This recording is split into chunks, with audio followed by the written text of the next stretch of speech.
Bismillahirrahmanirrahim. Assalamualaikum warahmatullahi wabarakatuh. Yang terhormat kepada Bapak Dewan Pembimbing, Ayahanda Dr. Abdurrahman Asaka, SPD MSI. Yang terhormat Ayahanda Dr. Ahmadin, MPD. Dan yang terhormat kepada Dewan Penguji, Ayahanda Profesor Dr. Andi Agustan, MSI. Dan Ayahanda Profesor Dr. Darman Manda MHum, sekaligus Ketua Prodi Pendidikan Ilmu Pengetahuan Sosial. Dan yang terhormat Ayahanda Dr. Sulaiman Samad, MSI, sekaligus Pimpinan Program Pascasarjana Universitas Negeri Makassar. Terima kasih atas kesempatan yang telah diberikan kepada saya. Di sini saya akan memaparkan seminar proposal yang telah saya buat. Proposal yang berjudul Partisipasi Masyarakat dalam Pengelolaan Bank Sampah di Kota Benteng, Kabupaten Kepulauan Selayar. Saya sendiri Andi Kartika Andriani, mahasiswa Program Studi Pendidikan Ilmu Sosial Kekhususan Pendidikan Sosiologi Program Pascasarjana Universitas Negeri Makassar. Yang pertama yaitu pendahuluan latar belakang partisipasi masyarakat. Manusia atau masyarakat sangat berperan penting dan sangat berpartisipasi dalam menjaga dan melestarikan kebersihan lingkungan. Masyarakat setiap hari melakukan aktivitas dan menghasilkan sampah, sehingga perlu adanya bentuk tanggung jawab dalam pengelolaan sampah. Penanggulangan sampah akan tepat dan tidak menimbulkan dampak yang merugikan bagi masyarakat itu sendiri.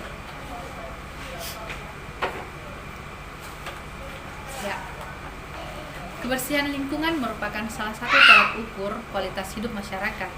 Masyarakat yang telah mementingkan kebersihan lingkungan dipandang sebagai masyarakat yang kualitas hidupnya lebih tinggi dibandingkan masyarakat yang belum mementingkan kebersihan.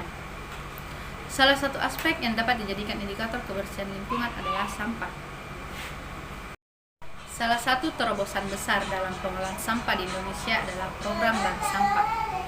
Melalui program ini, paradigma yang terbentuk dalam pikiran masyarakat bahwa sampah adalah sesuatu yang tidak berguna dan dibuang begitu saja, diubah menjadi sesuatu yang juga memiliki nilai dan harga.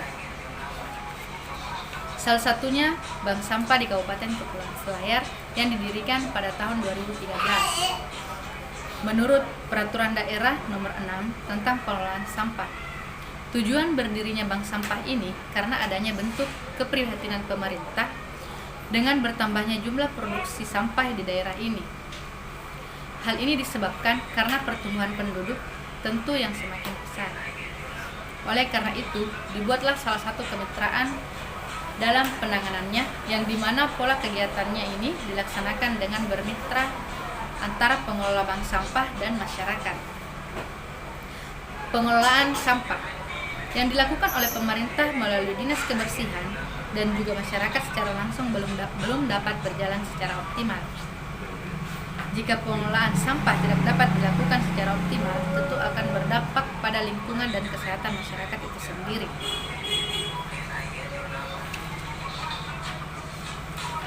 Sampah akan memiliki nilai ekonomis apabila berada dalam jumlah yang mencukupi untuk diperdagangkan atau diproses lebih lanjut sebagai barang-barang ekonomi. Bank sampah tidak hanya melayani sistem penjualan sampah itu sendiri, namun juga melayani tabungan. Nasabah dapat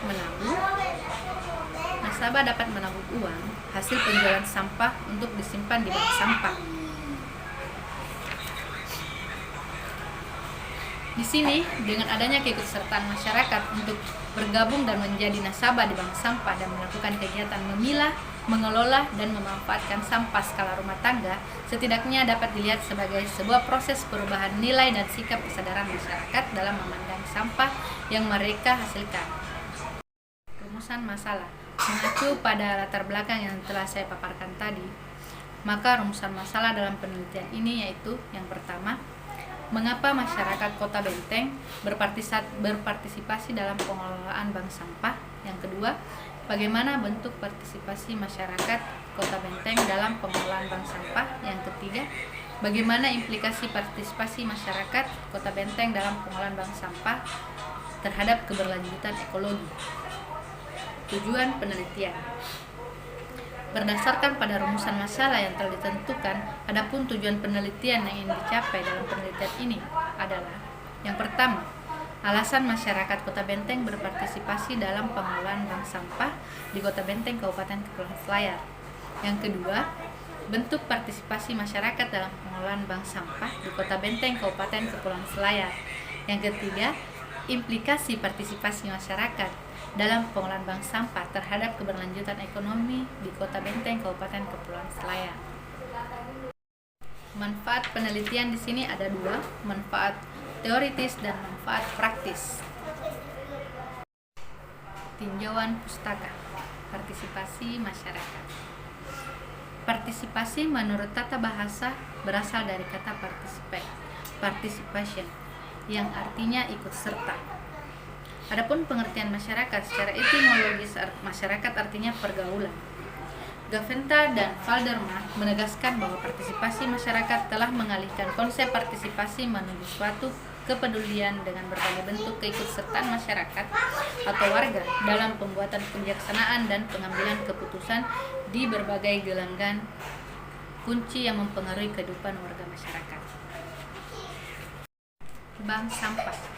Bank sampah adalah sistem pengelolaan sampah anorganik yang berbasis rumah tangga atau unit terkecil penghasil limbah yang berlandaskan aspek lingkungan, pendidikan, dan aspek sosial ekonomi, sehingga memberikan reward kepada mereka yang berhasil memilah limbah dengan cara mengumpulkan limbah yang sudah dipilah berdasarkan jenisnya. Menurut Sumirat, masalah pengelolaan sampah di Indonesia merupakan masalah yang rumit karena alasan yang pertama, cepatnya perkembangan teknologi. Yang kedua, meningkatnya tingkat hidup masyarakat. Yang ketiga, kebiasaan pengelolaan sampah yang tidak efisien menimbulkan pencemaran udara. Yang keempat, semakin sulitnya mendapatkan lahan sebagai tempat pembuangan akhir sampah. Yang kelima, semakin banyaknya masyarakat yang keberatan bahwa daerahnya dipakai tempat pembuangan sampah. Yang keenam, kurangnya pengawasan dan pelaksanaan peraturan. Yang ketujuh, sulitnya menyimpan sampah sementara yang cepat busuk. Kedelapan, sulitnya mencari partisipasi masyarakat untuk membuang sampah pada tempatnya dan memelihara kebersihan. Yang kesembilan, pembiayaan yang tidak memadai. Kesepuluh, pengelolaan sampah di masa lalu dan saat ini kurang memperhatikan faktor non-teknis. Teori pertukaran. Teori pertukaran di sini menekankan kepada sosiologi perilaku agar memusatkan perhatian pada hubungan antara pengaruh perilaku seorang aktor terhadap lingkungan dan dampak lingkungan terhadap aktor. Hubungan ini adalah dasar untuk pengondisian operan atau proses belajar yang melalui perilaku disebabkan oleh konsekuensinya. Dalam bukunya Ritzer dan Douglas. Teori ini berkembang pada rewards and punishment. Bank sampah merupakan institusi lokal yang kekuasaannya tidak begitu besar. Bank sampah tidak dapat melakukan punishment kepada masyarakat, sehingga bank sampah harus menggunakan sistem reward. Proses penyadaran lingkungan melalui tabungan sampah yang dinilai dengan uang atau rupiah merubah pola pikir atau paradigma masyarakat tentang sampah yang seharusnya dibuang menjadi bermanfaat. Penelitian terdahulu ada dua. Yang pertama yaitu Francisca Tanuwijaya tahun 2016 dalam skripsinya berjudul Partisipasi Masyarakat dalam Pengelolaan Sampah di Bank Sampah Pitoe Jambangan Kota Surabaya.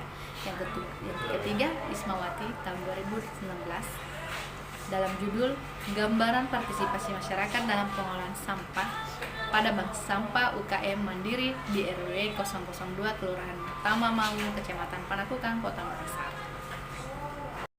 Berdasarkan latar belakang tujuan penelitian, maka kerangka konseptual dapat disajikan. Yang pertama, partisipasi masyarakat. alasan masyarakat beradaptasi, bentuk partisipasi masyarakat, implikasi partisipasi masyarakat, dan pengelolaan bank sampah. Metode penelitian. Yang pertama, jenis penelitian. Yang berikutnya, lokasi penelitian, sasaran dan fokus penelitian, deskripsi fokus penelitian, instrumen penelitian, teknik pengumpulan data. Teknik pengumpulan data terbagi atas 3: observasi, interview, dan dokumentasi. Teknik analisis data. Teknik analisis data terbagi atas 3: reduksi data, penyajian data, dan penarikan kesimpulan. Teknik pengabsahan data terbagi atas 3: perpanjangan pengamatan, meningkatkan keterhubungan, triangulasi. Cukup sekian yang dapat saya sampaikan. Wabillahi taufiq wal hidayah.